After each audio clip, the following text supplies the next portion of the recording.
श्री स्वामी समर्थ महाराजांना माझा नमस्कार असो. श्री साईबाबांना माझा नमस्कार असो. श्री संत गजानन महाराजांना माझा नमस्कार असो. एके दिवशी नानासाहेब चांदोरकर श्री बाबांचे पाय दाबत होते.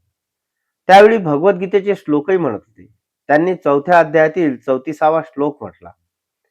तद्विद्धी प्रणिपातेन परिप्रश्नेन सेवया उपदेक्षन्ति ते ज्ञानम ज्ञानेन तत्वदर्शिनः. बाबा म्हणाले, नाना, तू आता जे काही म्हणतो आहेस ते स्पष्ट आवाजात म्हणालास तर मला हे ऐकूही येईल. म्हणून त्यांनी तो श्लोक पुन्हा मोठ्या आवाजात म्हटला. बाबांनी त्याचा अर्थ विचारला.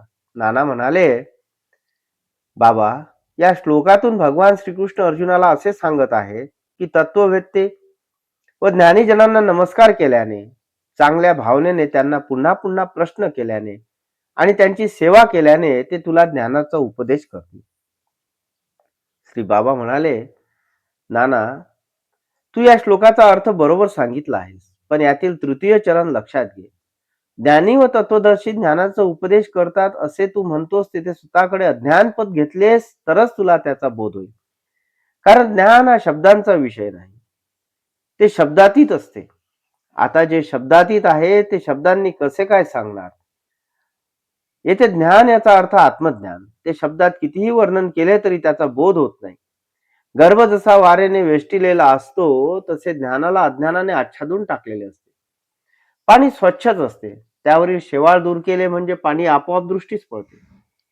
शेवाळामुळे पाणी दिसत नाही हा काही दृष्टीचा दोष नाही, कारण तिला जे अनुभवास येते त्यालाच ती सत्य मानते. येथे डोळे माध्यम आहेत, त्यांची पाहण्याची शक्ती हेच ज्ञान होय.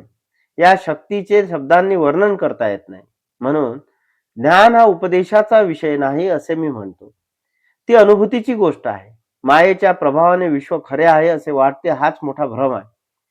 हेच मूळ ज्ञानावरील अज्ञानाचे आवरण होय. गुरुकृपेच्या अंजनाने हे मायावरण नाहीसे झाले की जे उरते ते ज्ञान. ते स्वयंसिद्धच आहे, ते साध्य नाही हे तू लक्षात घे. अज्ञान हेच ज्ञानप्राप्तीतील मुख्य अडचण असते. देव वेगळा व भक्त वेगळा असे आपण समजतो, पण तसे असते का? नाही. देव आणि भक्त एक रूपच असतात. अंधारामध्ये दोरीला स्पर्श झाला तर ती आपल्याला सर्प वाटते. या सर्व गोष्टी अज्ञान मूलकच आहेत. जीवाला स्वस्वरूपाची ओळख नसणे हे तर सर्वात मोठे अज्ञान. हेच मायेचे उत्पत्ती स्थान आहे. त्यामुळे देह म्हणजेच मी अशी त्याची मनोधारणा असते. ही देह अहंताच त्याला असंख्य कर्मबंधनात असते. ही देह अहंताच त्याला असंख्य कर्मबंधनात बद्ध करते. ही देह अहंताच त्याला सुख दुःखे भोगाव्यास लावते. पण गुरुकृपेने या अज्ञानाचे अर्थात मायेचे निरसन झाले की सर्व भ्रम आपल्या आपण दूर होतात आणि निज स्वरूप स्वयंसिद्ध असल्याने सहजच प्रकट होते. मायेचे अर्थात अविद्येचे निरसन होण्यासाठी भगवत भक्तीशिवाय पर्याय नाही. तिच्याशिवाय साधना म्हणजे व्यर्थ खटाटोप, कारण भक्ती हीच मुक्तीचा राजमार्ग आहे. जो भगवत भक्ती करतो, भगवत भजनात अखंड रम्मान होतो, तो भवपाशात अडकत नाही व त्याचे पतनही होत नाही. माया मोठी विलक्षण आहे. ती भल्या भल्यांना नागवते, पण भगवत भक्तांपुढे तिचे काहीही चालत नाही. जेथे ज्ञानीजन फसतात तेथे भाविक जन कोणताही विशेष प्रयत्न न करता भवसागरातून तरून जातात. कारण भक्तांना हरिचरणांशिवाय कशातही रुची नसते. ते आपल्या कर्तृत्वाचा व उपाधींचा त्याग करून अनन्य भावाने केवळ श्री हरीला शरण गेलेले असतात. म्हणून ज्या कोणाला या दुर्गम मायेतून तरून जावे असे वाटते त्याने भगवंताला किंवा साधू संतांना शरण जावे.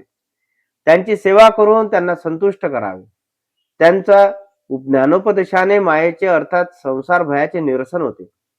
इंद्रियजन्य सुख हे दुःखरूपच आहे हे जाणून इंद्रियांना ताब्यात ठेवण्यासाठी त्यांना प्रेरित करणारे मनच आपल्या अधीन ठेवणे अत्यंत आवश्यक असते.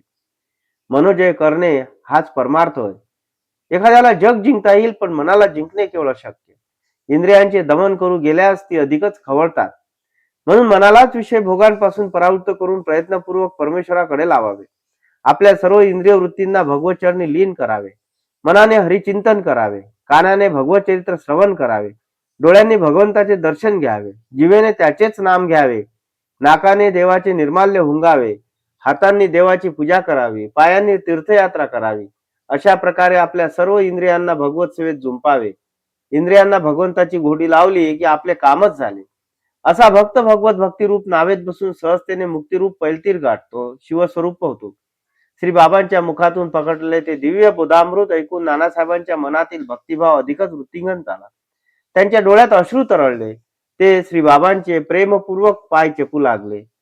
श्री साईबाबांना माझा नमस्कार असो.